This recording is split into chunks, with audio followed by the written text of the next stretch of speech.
Hi, everyone. My name is Nico and I use he, him pronouns.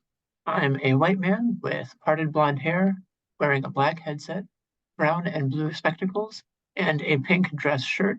I'm seated in an office setting.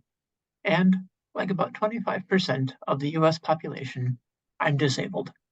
Non-disabled people might see our lives as pitiful, tragic, or sad, but I don't know, guys. I've been disabled a pretty long time now, and I think there's also room for disabled joy. The disabled community has as many opinions as we have members, which is why I've asked my friend Nicole here with me today to talk about disabled joy. Hi, Nicole. Thank you for joining us. Hi, Nico. Thank you for having me. Of course. Nicole, can you share a joyful memory with us? It could intersect with your disability, or it could be totally independent. Absolutely. I think there's been so much joy in my life. Many moments that come to my mind are graduating from college and graduate school, being a teacher of other students with disabilities and sharing my love with them and feeling the love back. And also being a dancer. I grew up as an Irish step dancer, and that brought me so much joy and a beautiful community to share that I have lifelong friends with. That sounds fantastic. And I'm glad that you found a community that supports you and gives back to you and helps you attend to your own self-care. That's fantastic. And thank you for your efforts as an educator. We really respect that. How has your disability impacted your ability to pursue joy or to pursue your own happiness? Yeah, that's a great question, Nico. As a child, I was born with a congenital condition, and so I didn't really see a lot of people around me who were experiencing what I was going through. And so I think I felt really out of place and alone Mm. and different and othered. And so I think for a long time, it took me um, a long time to understand why I felt different and how that affected my ability to feel like I had a place of belonging and community.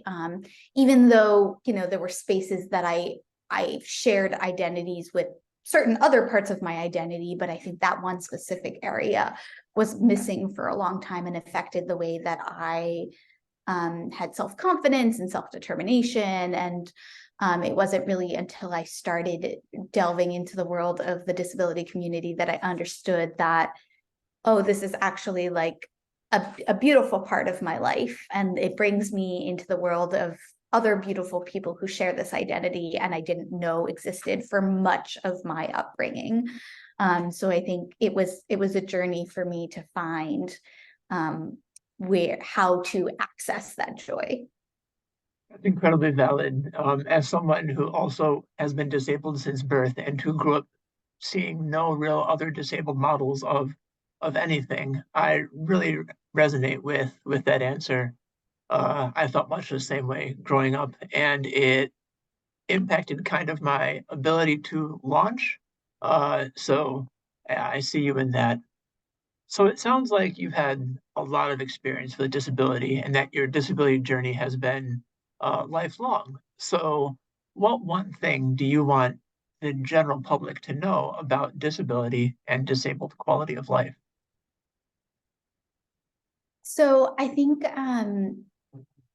just starting the conversation young and understanding that we can talk about disability with children and teach them that we all have different ways of learning and being, and that it's all beautiful, and that our quality of life can still be so joyful and happy and experiential, and that it may look or be different than a non-disabled person's quality of life and the way that they live their life, but that doesn't make it any less valid. That's a very good thing to point out. Disabled models of happiness, of success, don't always look like we plan they might or we think that they might. So it's really important to keep in mind. Thank you, Nicole. My last planned question is one that I ask all my interviewees, actually, and it is this. Is there a recent win that you're celebrating that we could help celebrate with you? Or if not, well, what cool things are you doing? Where can people find you online if like your efforts are online? This is your chance to promote yourself, be your own cheerleader. So go all out. We're here for it. Yes, great. Thank you. There are several recent accomplishments that I'm really excited and proud about. A couple weeks ago, I completed my third marathon up in Big Sur, California. And as an individual living with a congenital defect, heart condition, it has been a journey to find how I do marathons my own way. But that doesn't mean that I need to go for a time, because I can just, follow the intuitions of my body and what I need. So I finished that, and I will start training on Monday for my fourth marathon, where I'm running the Chicago Marathon in my hometown where I grew up, for Team Ronald McDonald House Charities, which raises money for kids in the hospital whose families need to relocate. I had open heart surgery when I was 6 months old, and my family had to relocate. But I was very fortunate to have a family who could afford that, and not all families can. So I'll be fundraising and running in my hometown. And I know it will be super meaningful and emotional to run past the hospital where I had my open heart surgery back when I was 6 months old. So that's one. And then also, I have been doing a lot of educational consulting work and writing for blogs. I write for a teacher's blog, We Are Teachers. I published for Rooted in Rights last month. And then I just wrote an article for McGraw-Hill on teaching disability history. And so I just launched this past week my own educational LLC.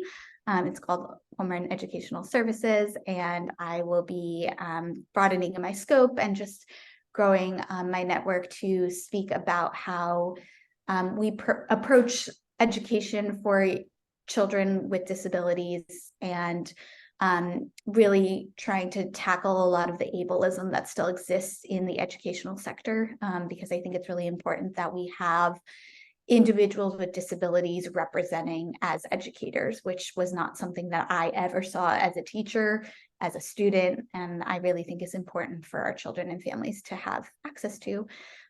So you can find me through LinkedIn, Nicole Homerun, or through Google, and find my and website to come. But yeah, those are just some of the things that are happening.